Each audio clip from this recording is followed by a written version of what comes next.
Hi, my name is Stacey Bell Lynn. I spent 20 years working in local news, and 13 years ago, I married an NFL player turned coach, Anthony Lynn, and joined the world of NFL super wives.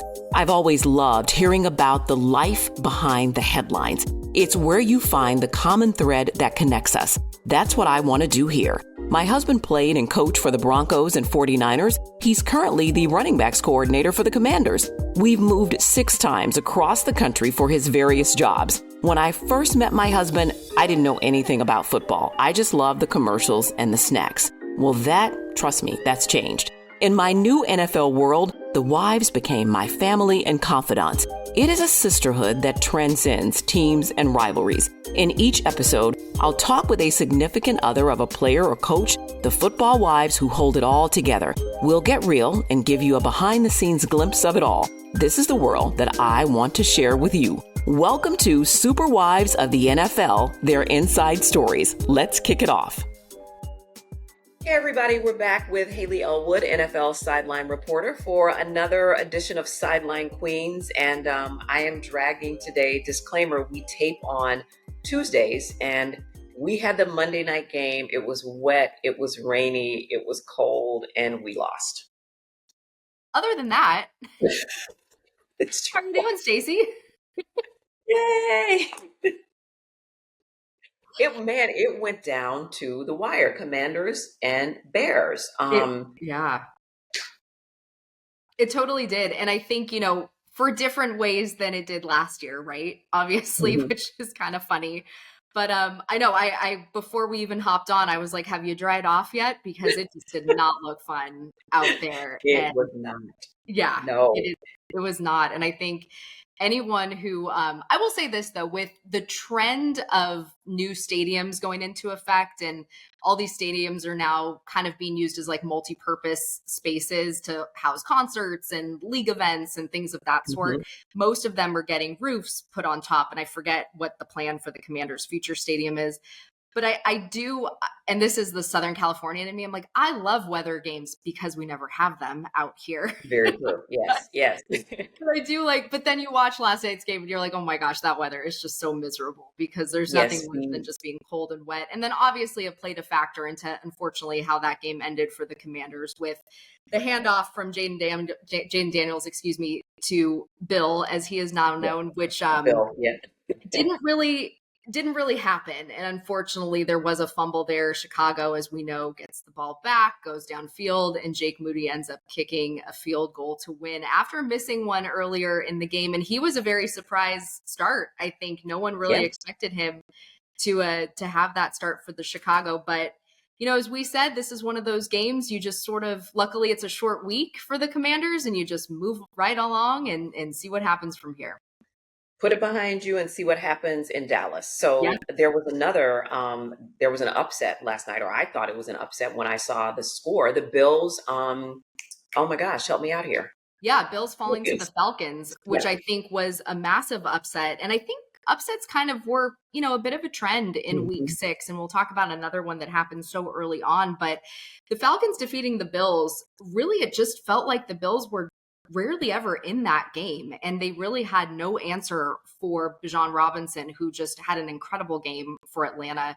I read or watched a clip of him the other day, and he talked about how he really admires LaDainian Tomlinson as a running back. And I think you could probably, being married to Anthony Lynn, who's a former running back in this league, you can see some of those tendencies having watched running backs over the years. But he has just been so great for that team, and really, Josh Allen, 2 picks on the day, kind of reverts sometimes to that, oh gosh, Josh Allen, no, don't throw that there. Don't make that mistake. And I think the second one, though, just came when they were down too much. But that was a huge upset. And I think in terms of standing for the Buffalo Bills, they now dropped to second in the AFC East. The New England Patriots are now above them, leading that division because they have the win over them. So it just shows you how all of these games are so tight right now, even though we're only at week 7.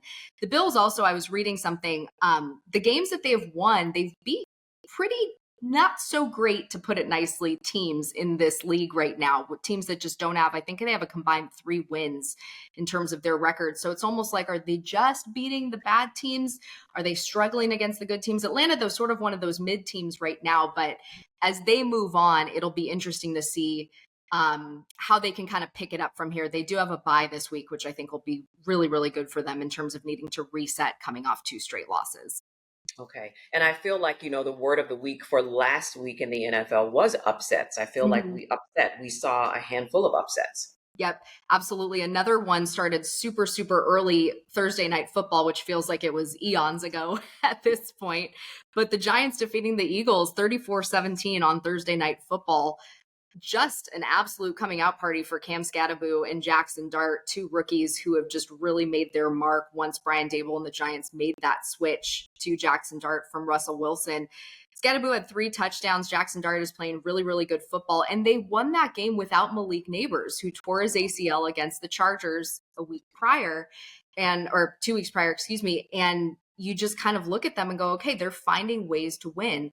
Philadelphia now, that was a bad day for Philly fans because the Phillies also lost against the Dodgers in the NLDS. So rough go there. But the Eagles now are on a 2-game losing skid, losing to Denver and now losing to the Giants. You kind of wonder, though, as they have that, what's known as, we call it a mini bye, when you play on Thursday, Yes. you get a couple extra days rest. Can you regroup? Can you find some rhythm?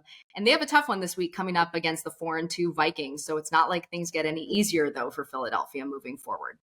Okay.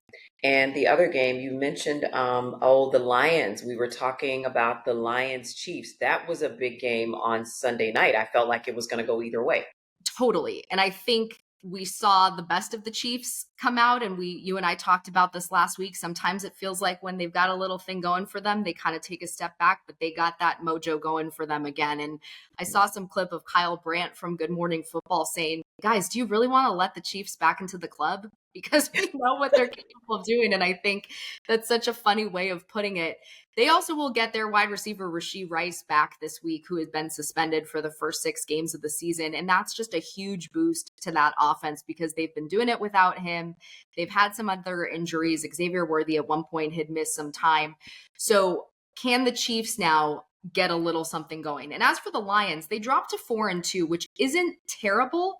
But you and I talked about this a couple weeks ago, that when the Green Bay Packers and Dallas Cowboys tied, we talked about how that tie would factor in as not really a loss and maybe benefiting you in the win column a little bit.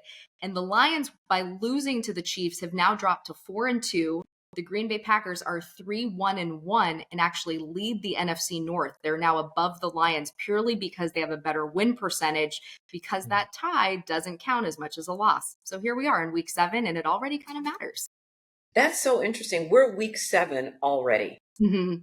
So I'm looking at now, online, they're already doing like if the playoffs happen today. But like we know, we got a long way to go. That could shift all over the place.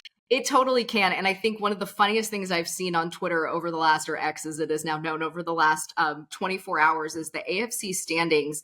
When you look at the division leaders right now, it's the Colts, the Steelers, the Chargers, and the Patriots.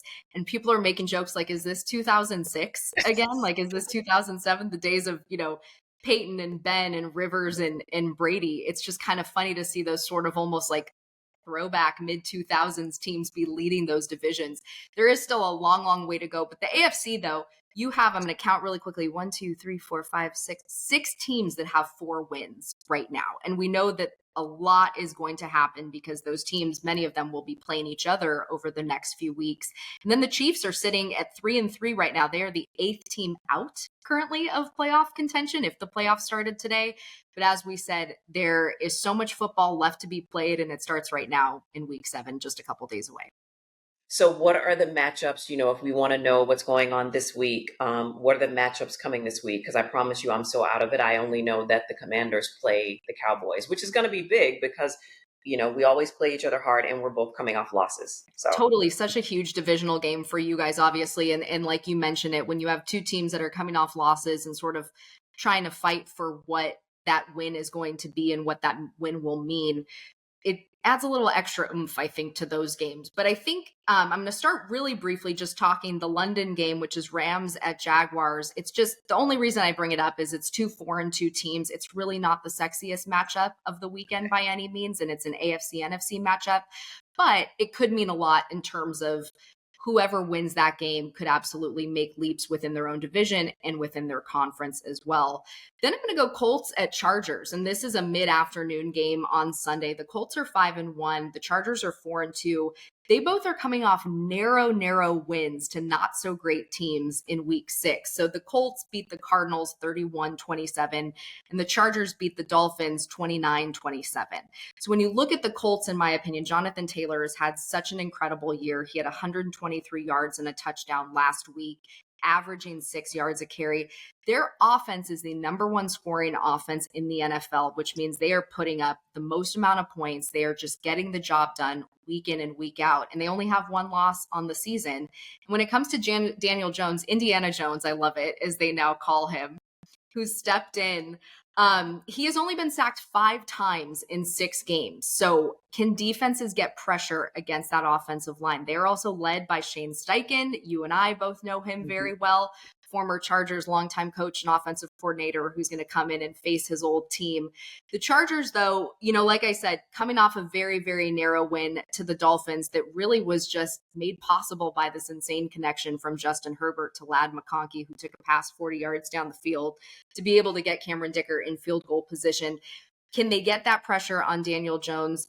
They are also kind of reeling from some injuries right now. Are they going to be able to get some guys back to make a run and maybe catch some strides? And this is one of those games too, if both of these teams, as we talked about, stay on this trajectory, whoever wins this game, it could mean a lot come December and come January when playoff seeding begins, which is, a lot to kind of put on the table here in week 7, but you got to win these games. These are within your conference and these are big, big, big right now.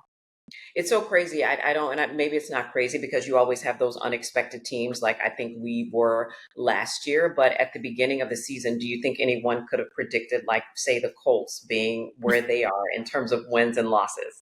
No, I think they are one of the surprise darlings of the season. And I think the other team that's sort of the marquee matchup, once again, there's 2 Monday night football games this coming week, but Buccaneers at Lions. We talk about the Bucs every week. We're going to give them some love again, but they are 5-1, currently leading the NFC. And it's almost like they're winning, but at what cost? Because at every game they're dealing with some sort of injury, attrition, but they are finding ways to win.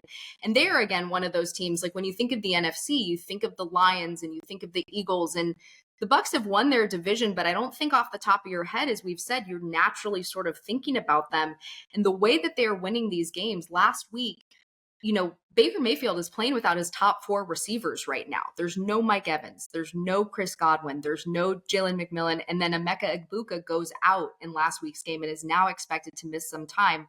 So what happens? Next man up, Tez Johnson, this rookie receiver drafted in the 7th round. He steps up, catches this incredible touchdown, and had, I think, the moment of the weekend where he said he was Sorry, here. I didn't turn my phone off. Keep going. He was hearing MVP chants from the stands, and he's like, is that for me? I haven't done anything. And then they realized, oh, just kidding. It's for Baker. But it's just such a great story. But that's a huge matchup. As we talked about the Lions, can they regroup coming off that Kansas City loss? And one good note, though, for the Bucs, Todd Bowles, their head coach, did say Mike Evans is expected to practice in some capacity this week. Will he be back on Sunday? We do not know. But I think anytime any of those weapons can come back for that team, it'll only make them even that much stronger because they're obviously doing it and getting the job done without him right now. Right. Gosh, so much to talk about. I like to call these the hot topics of, the NFL for this week, last week. But Haley, thank you again for joining me I think we're going to call this Sideline Queens. I feel like you are the true sideline queen and that you are on the sidelines and you have all the info. I'm just kind of facilitating the conversation, but it's a lot of fun.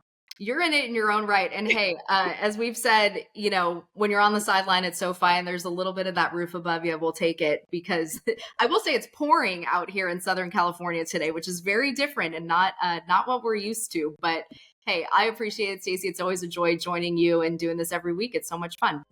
All right, we'll look forward to it next week and we'll recap again. Haley Elwood, NFL sideline reporter. Thanks for joining me, Haley. Thanks, Stacey. Okay, thanks for listening, and thanks in advance for liking this podcast and leaving a review. Meet you here next week.